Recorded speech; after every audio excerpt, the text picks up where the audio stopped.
देख रहे 24 Punjab news channel. 3 तरीक ਨੂੰ ਲੱਗਣ ਜਾ ਰਹੇ ਚੰਦਰ ਗ੍ਰਹਿਣ ਬਾਰੇ ਅੱਜ ਅਸੀਂ ਖਾਸ ਗੱਲਬਾਤ ਕਰਾਂਗੇ क्योंकि ਜਿਹੜਾ ਚੰਦਰ ਗ੍ਰਹਿਣ ਹੈ ਹਿੰਦੂ ਸਨਾਤਨ ਮਾਸ ਧਰਮ ਦੇ ਵਿੱਚ ਪੂਰਾ ਮੰਨਿਆ ਜਾਂਦਾ ਹੈ क्योंकि ਸਨਾਤਨ ਇਸ ਚੀਜ਼ ਨੂੰ ਬੜਾ ਮੰਨਦਾ ਪਰ ਆਮ ਧਰਮਾਂ 'ਚ ਦੇਖਦੇ ਆ ਇਹ ਚੀਜ਼ਾਂ ਨੂੰ ਬੇਅਰਥ ਇੱਕ ਮਿਥਿਆਸ ਕਿਹਾ ਜਾਂਦਾ ਹੈ। ਇਹਨਾਂ ਨੂੰ ਲੈ ਕੇ ਅੱਜ ਖਾਸ ਗੱਲਬਾਤ ਕਰਾਂਗੇ ਪੰਡਿਤ ਜਗਦੀਸ਼ ਕੁਮਾਰ ਜੀ ਨਾਲ ਜੋ ਭਵਾਨੀਗੜ੍ਹ ਦੇ ਇੱਕ ਚਰਚਿਤ ਚਿਹਰਾ ਨੇ ਜਿਨ੍ਹਾਂ ਦਾ ਮੈਂ ਅਗਰ ਇੰਟਰੋਡਕਸ਼ਨ ਕਰਾਵਾਂ ਤਾਂ ਬਹੁਤ ਛੋਟੀਆਂ ਗੱਲਾਂ ਨੇ क्योंकि ਉਹਨਾਂ ਨੂੰ ਹਰੇਕ ਇਨਸਾਨ ਜਾਣਦਾ ਭਵਾਨੀਗੜ੍ਹ ਦੇ ਵਿੱਚ क्योंकि ਇੱਥੇ ਹੀ आम प्रोग्रामों के मिलते हैं गल्लां बातां करते रहने और मैं लैके अज असीं गलबात करांगे। नमो नारायण जी। नमस्कार जी।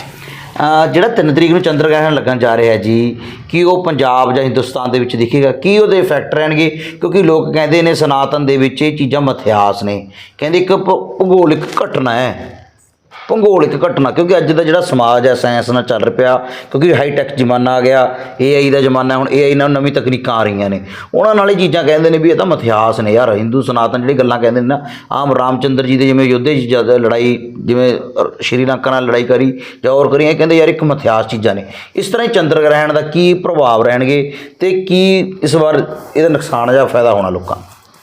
सबसे पहले तो सभी दर्शकों को मेरी ओर से नमस्कार। 24 पंजाब न्यूज़ चैनल से कृष्ण गर्ग जी और अश्विनी गर्ग जी आपका बहुत बहुत स्वागत है। आपने जो प्रश्न किया है सबसे पहले तो चंद्र ग्रहण के बारे में। हमारे सनातन धर्म जो है ये आधुनिक नहीं है बहुत प्राचीन है और हमारे सनातन धर्म के मुताबिक जैसे पंचांग तैयार होता है अभी 2083 का जो संवत लगेगा नवरात्रि शुरू होंगे तकरीबन 6 महीने पहले ही वो पंचांग आ चुका है। कितनी तारीख को कौन सी तिथि पड़ेगी कितनी तारीख को ग्रहण पड़ेगा अभी जो ये ग्रहण लग रहा है ये पंचांग कम से कम 1.25 साल पहले आ गया था तैयार होकर के और इसमें कितनी तारीख को कितने बजे लगना है वो हमारे ज्योतिष आचार्यों ने पहले लिख करके दे दिया और ठीक यही जो वैज्ञानिक हैं वो इतने बज के इतने मिनट पे ही बिल्कुल बताएंगे। तो इसका मतलब हमारा ज्योतिष शास्त्र भी वैज्ञानिक से बिल्कुल संबंधित है। विज्ञान कम से चला है लेकिन हमारे अब जैसे सूर्य की दूरी के बारे में आप लगा लीजिए बाबा तुलसीदास जी ने सूर्य की दूरी कम से कम 450-500 साल पहले बता दी थी और उसी बात को बताने के लिए हमारे वैज्ञानिकों ने पता नहीं लाखों रुपए खर्च किए। तो ये हमारा ज्योतिष आचार्य ज्योतिष शास्त्र आज का नहीं है बहुत प्राचीन है और बिल्कुल जो घटनाएँ घटती हैं हमारे ज्योतिष के अनुसार बिल्कुल सत्य भी होती हैं वो सारी। तो जैसे आपने प्रश्न किए हैं जो चंद्र ग्रहण लगने वाला है वो 3 मार्च मंगलवार को पूर्णमासी के दिन जो ये खगोलीय घटना घटने जा रही है तो इसमें दोपहर बाद 3:20 से चंद्र ग्रहण प्रारंभ होगा। उस समय तो सूरज होता है जहाँ पर जो तो चंद्र ग्रहण का जो विशेष बात है चंद्र ग्रहण जैसे चंद्र उदय हो गया जहाँ जहाँ जितने बजे चंद्रमा उदय होगा वहाँ वहाँ उसी के अनुसार ये चंद्र ग्रहण प्रारंभ होता है। अभी आपको और डिटेल में बताऊंगा। 3:20 से चंद्र ग्रहण प्रारंभ हो जाएगा और चंद्र ग्रहण जो रहेगा वो 6:47 तक शाम तक रहेगा। और अब हम यहाँ हिसाब लगा लीजिए आप पंजाब के हिसाब से बताएं तो जैसे मोहाली है चंडीगढ़ है वहाँ पर 6:20-21 पे चंद्रमा उदय होगा शाम के समय और 6:47 तक है। तो इसका मतलब हमारे यहाँ पर जो पंजाब के आसपास पटियाला है मोहाली है संगरूर है हमारे यहाँ पर जो बिल्कुल ग्रहण रहेगा जो वो रहेगा तकरीबन 26 मिनट के करीब 26 मिनट के करीब तो ग्रहण रहेगा ही पूरा चंद्रोदय के हिसाब से। तो जो ग्रहण वैसे प्रारंभ हो जाएगा 3:20 से लेकर के और 6:47 तक ग्रहण रहेगा तकरीबन 3 घंटे 27 मिनट का ग्रहण होगा और ये ग्रहण इस समय पूरा मान्य रहेगा। और ग्रहण के समय जो चंद्र ग्रहण है उसका जो सूतक प्रारंभ हो जाता है वो तकरीबन 9 घंटे पहले प्रारंभ हो जाता है और सुबह 6:20 से ही ये चंद्र ग्रहण का जो सूतक प्रारंभ हो जाएगा। जैसे हमारे जो पूजा है अनुष्ठान है मंदिर के कपाट हैं वो सब सुबह 6:20-25 पे वो बंद हो जाएंगे और पूजा अर्चना जो होगी उस दिन की सुबह से पहले ही मंदिरों की आरती वगैरह होकर के और कपाट दिन भर बंद रहेंगे। शाम के समय फिर 7 बजे जो हमारे स्नान वगैरह पुजारी जी करके उसके बाद मंदिर के कपाट खोल करके फिर आरती वगैरह करते हैं। तो ये चंद्र ग्रहण का हमारा जो इस प्रकार से समय रहेगा। और अब उसी दिन क्या है कि पूर्णमासी के दिन हमारे यहाँ पर होली होती है। होली का त्यौहार मनाया जाएगा होली का दहन मनाया जाता है। आपको पता ही है प्राचीन इतिहास सबको पता है। हिरण्यकशिपु ने जो है ये होलाष्टक भी अभी चला हुआ है जो फाल्गुन के शुक्ल पक्ष की अष्टमी तिथि से लेकर पूर्णमासी तक ये जो 8 दिन है इसको होलाष्टक कहते हैं। और इसमें अशुभ इनको माना जाता है। कई बार पूछते हैं पंडित जी होलाष्टक लग गया, इसमें मुहूर्त वगैरह क्यों नहीं होते हैं? तो वो भी आपके चैनल के माध्यम से इस बात को स्पष्ट कर देना चाहता हूँ। ये जो होलाष्टक हैं, इन 8 दिनों में प्रहलाद के ऊपर उनके पिता हिरण्यकशिपु ने, क्योंकि हिरण्यकशिपु जो थे ना, वो उनके भाई को हिरण्याक्ष को भगवान नारायण जी ने वराह के रूप में मार दिया था। तो तभी से हिरण्यकशिपु महाराज जी नारायण जी से विद्रोह करने लगे थे, द्वेष करने लगे थे। और तपस्या करके, ब्रह्मा जी की तपस्या करके उन्होंने वरदान भी पा लिया था कि मैं दिन में न मरूँ, ना रात में मरूँ, ना अंदर मरूँ, ना बाहर मरूँ। बड़ी जो भागवत जी की बड़ी प्राचीन कथा है, बड़ी प्रसिद्ध कथा है, भागवत जी के अंदर आती है। तो बहुत सुंदर कथा है। तो इसमें फिर उन्होंने क्या किया था, अत्याचार प्रारंभ कर दिया राक्षसों के ऊपर। जब इतने वरदान पा लिए थे तो उनके जो पुत्र हैं प्रहलाद, उनको राक्षसी विद्या पढ़ाया गया था। लेकिन फिर वो नारायण जी के भक्त, क्योंकि पीछे और कहानी में जाए तो उनकी जो माता हैं, उनका जो नारद जी ने अपहरण कर लिया था, अपना इंद्र देवता ने अपहरण कर लिया था और नारद जी ने उनको छुड़ाया था। जो नारद जी ने उनको छुड़ा लिया था, तो उसी समय नारद जी महाराज ने जो कयाधु उनका नाम था, प्रहलाद की माता जी का नाम जो हिरण्यकशिपु की पत्नी है, कयाधु नाम था। तो नारद जी ने उनको बड़ी धार्मिक भगवान नारायण जी की कथाएं सुनाई। तो गर्भ के समय, उसमें प्रहलाद जी गर्भ में थे, तो इन्होंने सारी की सारी नारायण की भक्ति गर्भावस्था में सीख ली थी। तो जन्म लेने के बाद तो जैसे अभिमन्यु को भी जो ज्ञान हो गया था, माता के गर्भ में ज्ञान हो गया था चक्रव्यूह तोड़ने का। तो ऐसे अब क्या हुआ कि उन्होंने हिरण्यकशिपु महाराज जी ने अत्याचार प्रारंभ कर दिए। और जो प्रहलाद है वो भगवान नारायण जी का भक्त था, तो उनको जो शुंडामर्क वगैरह उनके गुरु थे, उनको राक्षसी विद्या सिखाते थे। लेकिन प्रहलाद तो नारायण जी के भक्त थे। तो एक दिन वो हिरण्यकशिपु अपने पुत्र से मिलने आया, पूछे बताओ तुम्हें क्या सिखाया? तो उन्होंने नारायण की भक्ति बताई कि जितना हो सके पिताजी, इस संसार को छोड़ करके, ये जो अंधकार में कुआ है संसार, इसको त्याग करके नारायण की, श्री हरि की जो है भजन करो, उसकी भक्ति करो। जो नारायण का नाम लिया तो नारायण को द्वेष रखते थे, इसलिए उन्होंने क्या किया, उसके ऊपर अत्याचार प्रारंभ कर दिए। ये वही दिन कहते हैं होलाष्टक के। इन 8 दिनों में प्रहलाद को पहाड़ों से गिराया गया, उसको जो है शाम से कटवाया गया, तो अनेकों अत्याचार, हाथियों के नीचे कुचलवाया, आग में जलाया। अब ये पूर्णमासी के दिन जो घटना घटी थी, जो उनकी बहन थी होलिका, उसका ये वरदान था कि जो आप उसके पास एक वस्त्र था, वो वस्त्र लेकर के कहते जब वो आग में बैठ जाती थी तो वस्त्र उसका कुछ नहीं बिगाड़ पाता था, मतलब अग्नि उसका कुछ नहीं बिगाड़ पाती थी। ऐसा उसको वरदान का वस्त्र मिला हुआ था। लेकिन जिस जाको राखे साईं मार्स का न कोई, परमात्मा की जिसके ऊपर शक्ति थी, परमात्मा की जो भक्ति करते थे, प्रहलाद जी परमात्मा के भक्त थे, तो उन्होंने ऐसी परमात्मा की लीला हुई, वो वस्त्र उड़ करके प्रहलाद के ऊपर आ गया और होलिका जल गई थी। तभी से होली का त्यौहार हमारे यहाँ बहुत विस्तार से और बड़े श्रद्धा से, बड़े भावना से मनाया जाता है। प्रहलाद की रक्षा यहाँ पर भगवान जी ने की थी, इसलिए ये जो है 8 दिन होलाष्टक के रूप में, और होली के दिन जो है प्रहलाद बचाए थे भगवान नारायण जी ने, तब से ये होली का त्यौहार मनाया जाता है। जैसे सूतक 6:20 पर सुबह चलेगा, शुरू होगा। अगर घर में हम पाठ पूजा करते हैं तो फिर नहीं कर सकते हैं वहाँ पर? इसका जो समय रहेगा, जो नित्य क्रिया है, अपनी सुबह स्नान करके 6:20 से पहले ठाकुर स्नान वगैरह है, अपना जो भजन वगैरह नित्य कर्म है जो, वो हम 6:20 से पहले करेंगे। और जिस समय, ये और बड़ी अच्छी बात आपने पूछी है, जिस समय ग्रहण का समय रहेगा, जैसे मैंने आपको बताया 3:20 से लेकर के और 6:47 तक, ये जो समय रहेगा, इस समय के अंदर जो हम नाम जप जितना कर सकते हैं।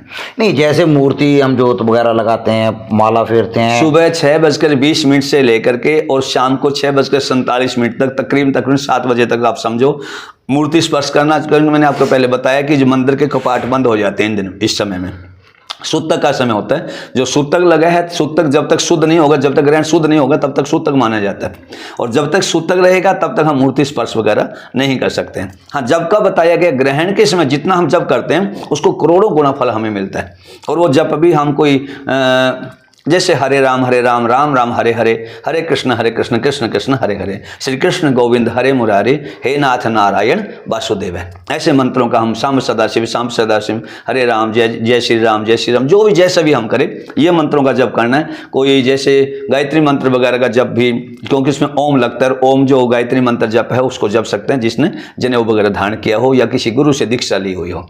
ऐसे ही षडाक्षर मंत्र ओम नमः शिवाय का नहीं कर सकते हैं हम, शाम सदाशिव कर सकते हैं वैसे, या नमः शिवाय कर सकते हैं तो ओम बिना का नमः शिवाय वगैरह का मंत्र हम जप कर सकते हैं। जो हम इस समय में जप करेंगे वो करोड़ों गुना फल उसका मिलेगा हमें जप का। ग्रहण के समय जप बताया गया, और जब भी सिर्फ मंत्रों का जप नहीं बताया, जैसे मैंने बताया हरे राम, ऐसे जय जय श्री राम, जय जय श्री राम, श्री राम जय राम, जय जय राम, ऐसे अनेकों हैं स्तुतियाँ। उन छोटी छोटी स्तुतियों का हम पाठ कर सकते हैं, तो उनका जप हम कर सकते हैं, उसका बहुत करोड़ों गुना फल प्रभाव उसका होगा। कुछ खाने पीने के लिए क्या होगा? सुबह देखो, सुबह बच्चों ने स्कूल भी जाना होता है, तो नौकरी वाले ने नौकरी पर भी जाना है, दुकान वाले ने दुकान भी खोलनी है, तो कई बंदों को तो चलो लेडीज़ हैं वो तो घर में चार सकती हैं, जेड़े बंदे ने आज फील्ड में काम करना उनको तो बड़ी प्रॉब्लम हो जाती है ना। फिर खाने पीने का कैसे बनाना चाहिए? हाँ, इसमें हमारे शास्त्रों ने बताया है, जैसे कोई वृद्ध हैं, जैसे महिलाएँ हैं, जैसे छोटे बच्चे हैं, उनको विशेष करके जितने समय ग्रहण रहेगा जैसे 3 बजे स्टार्ट हो जाएगा उसके बाद हाँ 3:20 से लेकर 6:47 तक तो उनको भी नहीं लेना है। लेकिन जैसे बहुत ज़्यादा आजकल जैसे बीमारियों के वगैरह हो गया, उसको दवाई वगैरह लेना है और उसको खाना खाने के बाद ही लेना है, तो सुबह 6 बजे से पहले तो भोजन कर नहीं सकते, पानी भी नहीं पी सकते इस ग्रहण इसमें ले सकते हैं, ऐसी कोई बात नहीं। लेकिन जैसे मैंने अपने 3:20 से लेकर 6:47 जितना हो सके, तो उसमें विशेष करके गर्भवती महिलाओं को भी, जैसे उनको कोई काम वगैरह है, सिलाई का काम करते हैं तो कैंची वगैरह का काम नहीं करना है, सुई धागे वगैरह सुई वगैरह का काम नहीं करना है, वो काटना पीटना वगैरह का काम, ऐसा काम नहीं करना है। उसमें मतलब जितना हो सके बाहर भी निकलना नहीं है, घर से बाहर भी बताया। आजकल के जो लोग कहते हैं ये तो सिर्फ बहम बारंबार की बातें हैं, ये क्या है चीज़ इसमें? देखो, यदि आप पीछे जाएं तो कई बार आपने भी देखा होगा, ऐसे ऐसे बच्चे होते हैं जिसकी एक आंख टेढ़ी है, एक हाथ टेढ़ा है, वो क्या होता है, फिर बाद में पता लगता है कि ओह ये तो ग्रहण के समय में ध्यान नहीं रखा तब हुआ। और ग्रहण के समय आपको मैं विशेष बात बता दूं, जो ग्रहण जिस समय रहेगा उससे कुछ समय पहले ही, जिसमें सूतक लग जाता है, सूतक से पहले कुछ ऐसे पदार्थ बताएं जिसके अंदर हम कुशा डाल सकते हैं, कुशा हम बोलते हैं दब जिसको, तो उसमें कुशा विशेषकर तरल पदार्थ में, जैसे दूध वगैरह हो गया, दही वगैरह हो गया, तो इनके अंदर हमें जल वगैरह पीने का जो हमारा यूज करते हैं हम, तो इनके अंदर कुशा उससे पहले डाल देने चाहिए। तो फिर वो कुशा टंकी में कैसे डालें? वो तो तीसरी छत पर होती है, वो तो देखो चंद्रमा ग्रहण पर तो वैसे सीधी बर्फ में आएगा। वो मैंने जो बताया आपको, पीने वाला जो पानी जो हमने रखा है, वो टैंकी है, टैंकी के तो हम डो नहीं सकते। देखो आपकी बात बुलाता हूँ, 6:47 पर खत्म हो गया, हम टैंकी बिल्ली कर देंगे पानी वाली, फिर भरेंगे कैसे महाराज जी? उसकी बात नहीं मैं कर रहा हूँ, जो पीने के लिए हम मटका घर पे रखते हैं, मटका टैंकी भी तो होती है ना, टैंकी में तो पानी कितना बड़ा, टैंकी वाले पानी की नहीं बात होती, जो पीने वाला पानी होता है ना उसकी बात होती है, जो हमने यूज तो उसमें से भी करते हैं ना टैंकी भी, वो तो स्नान वगैरह के लिए ना, उसका नहीं कर सकते इतने, तो उसमें भी वैसे तिनका डालना डाल सकते हैं, पर उसकी इतनी जरूरत नहीं है। जैसे मैंने बताया, जैसे हमने दूध को प्रयोग करना है, बाद में उसकी चाय वगैरह लेनी है, तो उसमें सूतक का प्रभाव पड़ता है तरल पदार्थों में, तो उसमें हम जो है पहले उसमें तिनका डाल सकते हैं, पानी के अंदर डाल सकते हैं, दूध के अंदर तिनका डाल सकते हैं, दही हमारी प्रयोग करने की, उसमें हम कुशा का तिनका डाल सकते हैं। जो इस पर ग्रहण लगेगा, इस पर राशियों पर क्या क्या प्रभाव पड़ेगा, उसके लिए क्या उपाय करने चाहिए? जैसे बात आज की एक मिथ्याल बात होगी, 12 राशियाँ, करोड़ों लोग हैं, क्या इसमें समेट सकते हैं? और जैसे किसी की राशि कोई है, किसी की राशि कुछ है, किसी की मेष है, मिथुन है, सिंह है, कन्या है, उन 2 भाई हैं, राशि सेम है, उन कृष्ण भगवान की भी वही थी, कंस की भी वही थी, राम की भी वही थी, रावण की भी वही थी, पर बात तो लेग होगी ना। अगर कहें भी राम को तो अच्छे काम करता था, रावण चलो कहता है कृष्ण का कुछ करता था, पर बात तो एक ही है ना, फर्क क्यों पड़ा इस चीज़? पहली बात है कृष्ण जी राशि, दूसरी बात है कर्म। राम जी के कर्म क्या थे और उसके रावण के कर्म क्या थे, बस ये विशेष बात कर्म की भी है। और रही बात आपने राशि की, जिस राशि के अंदर ग्रहण घटित होता है, विशेष करके जैसे 12 राशियाँ, ये जो ग्रहण घटित होगा सिंह राशि के अंदर घटित होगा, तो विशेष प्रभाव सिंह राशि पर पड़ता ही पड़ता है, ऐसी बात नहीं है। इन सिंह राशि वालों को विशेष करके इसमें ध्यान रखना चाहिए। तो वैसे हमारे पंचांग के अनुसार देखा जाए तो 12 के 12 राशियों का यहाँ पर इन्होंने दिया हुआ है। तो का जो पहली राशि मेष राशि है, मेष राशि वालों को थोड़ा सा धन लाभ उन्नति का, जैसे मेष राशि बड़ी अच्छी रहेगी। और वृष राशि कितने जल के लिए प्रभाव रहेगा इनका? ग्रहण का प्रभाव पड़ेगा, ग्रहण का जैसे राशि पर वो फर्क पड़ेगा। अपने कहा भी मेघ राशि पर दान के लिए अच्छा ही है जी, कितने की भी होता है भी, जैसे 1 महीने के लिए 2 महीने के लिए भी रेश का राशि पर फर्क रहता है इस पर चीज़ को। ये जैसे अभी संवत चल रहा है ना, तो ये संवत वो भी आपने अच्छी बात पूछी है। संवत जब हमारा ये समाप्त होगा 18 तारीख तक रहेगा, 19 तारीख नवा संवत प्रारंभ हो जाएगा। जिसमें नवा संवत प्रारंभ होगा उसमें भी राशियों का वर्णन दिया हुआ होता है।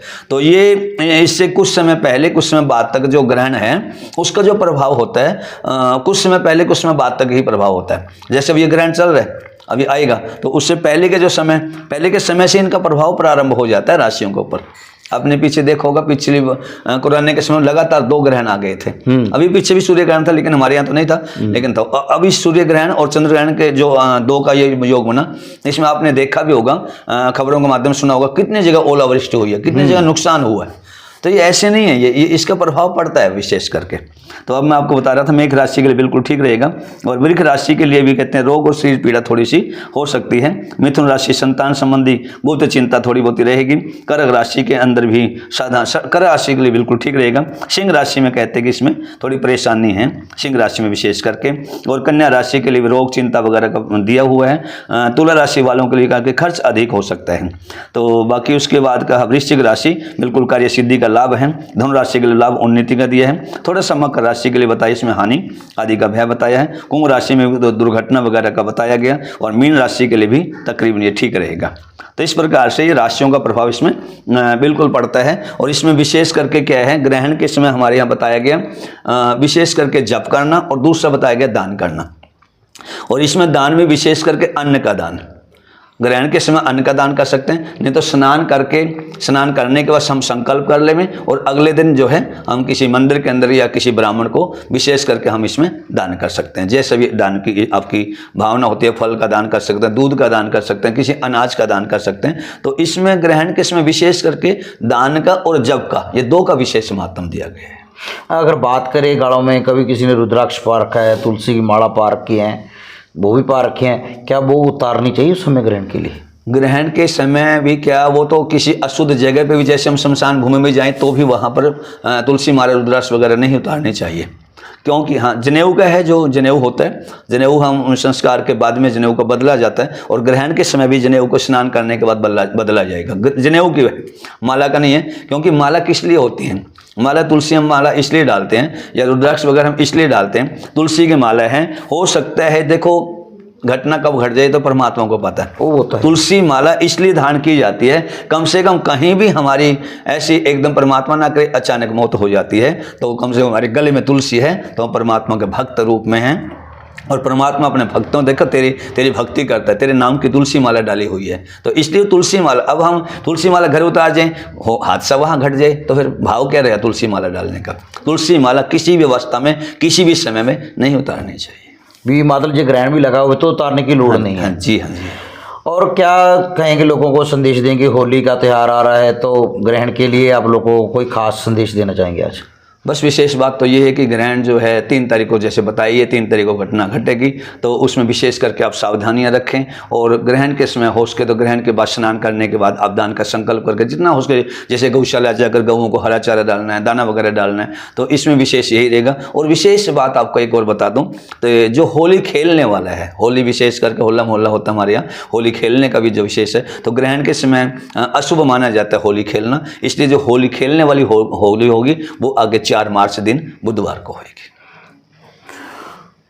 पंडित जी ਨਾਲ ਅਸੀਂ ਖਾਸ ਗੱਲਬਾਤ ਕੀਤੀ ਹੈ ਚੰਦਰ ਗ੍ਰਹਿਣ ਜੋ 3 ਮਾਰਚ ਨੂੰ ਲੱਗਣ ਜਾ ਰਿਹਾ ਉਸ ਨੂੰ ਲੈ ਕੇ ਖਾਸ ਗੱਲਾਂ ਬਾਤਾਂ ਕੀਤੀਆਂ ਨੇ। ਅਸੀਂ ਕਹਿੰਦੇ ਵੀ ਦਾਨ ਕਰਨਾ ਕਈ ਪ੍ਰਕਾਰ ਦਾ ਹੁੰਦਾ। ਜੇਕਰ ਕਿਸੇ ਅਸੀਂ ਲੋੜਵੰਦਾਂ ਦੀ ਮਦਦ ਕਰਦੇ ਹਾਂ ਤਾਂ ਉਹ ਵੀ ਇੱਕ ਦਾਨ ਹੈ, ਕਿਉਂਕਿ ਇੱਕ ਦੇਖਦੇ ਹਾਂ ਜੀ ਤੁਹਾਡੇ ਲਵੇ ਕੋਈ ਬਜ਼ੁਰਗ ਕੋਈ ਬਿਮਾਰ ਹੈ, ਉਹਦੇ ਲਈ ਪੈਸਿਆਂ ਲਈ ਫੋਲਡਿੰਗ ਮਤਲਬ ਪੈਸੇ ਨਹੀਂ ਹੈਗੇ ਦਵਾਈ ਲਈ, ਜਾਂ ਅਸੀਂ ਕਿਸੇ ਦੀ ਮਦਦ ਕਰਨਾ ਕੋਈ ਕੱਪੜੇ ਨਾਲ ਜਾਂ ਉਹ ਵੀ ਇੱਕ ਦਾਨ ਦੇ ਰੂਪ 'ਚ ਆਉਂਦਾ। ਕਿਉਂਕਿ ਜਦੋਂ ਪ੍ਰਮਾਤਮਾ ਕਹਿੰਦੇ ਖੁਸ਼ ਹੁੰਦਾ ਨਾ, ਕਿਸੇ ਨੂੰ ਦਾਨ ਦਿੱਤੇ ਨਾਲ ਖੁਸ਼ ਹੋ ਜਾਂਦਾ। ਕੋਈ ਜ਼ਰੂਰ ਨਹੀਂ ਵੀ ਆਪਾਂ ਅਸੀਂ ਤਾਕੜੇ ਦੇਖਦੇ ਹਾਂ ਵੀ ਕਈ ਵਾਰ ਅਸੀਂ ਗੱਲ ਨਹੀਂ ਕਹਿਣਾ ਚਾਹੁੰਦੇ ਸੀ, ਪਰ ਕਹਿਣਾ ਚਾਹੁੰਦੇ ਵੀ ਕਿਸੇ ਤਾਕੜੇ ਬੰਦੇ ਨੂੰ ਦਾਨ ਕਰਦੇ ਹਾਂ, ਤਾਕੜੇ ਬੰਦੇ ਨੂੰ ਦਾਨ ਕਰਨ ਦੀ ਵੀ ਹੈ ਨਾ ਕਿ ਕਿਸੇ ਦੀ ਅਸੀਂ ਮਦਦ ਕਰੀਏ, ਕਿਸੇ ਗਰੀਬ ਦੀ, ਕਿਸੇ ਲੋੜਵੰਦ ਦੀ, ਉਹ ਸਭ ਤੋਂ ਵੱਡਾ ਦਾਨ ਹੈ। ਕਿਉਂਕਿ ਅੱਜ ਦੇ ਜ਼ਮਾਨੇ ਸਭ ਤੋਂ ਇੱਕ ਦੂਜੇ ਦੀ ਮਦਦ ਕਰਨ ਦੀ ਸਮੇਂ ਦੀ ਲੋੜ ਹੈ। 24 ਪੰਜਾਬ ਨਿਊਜ਼ ਤੋਂ ਕ੍ਰਿਸ਼ਨ।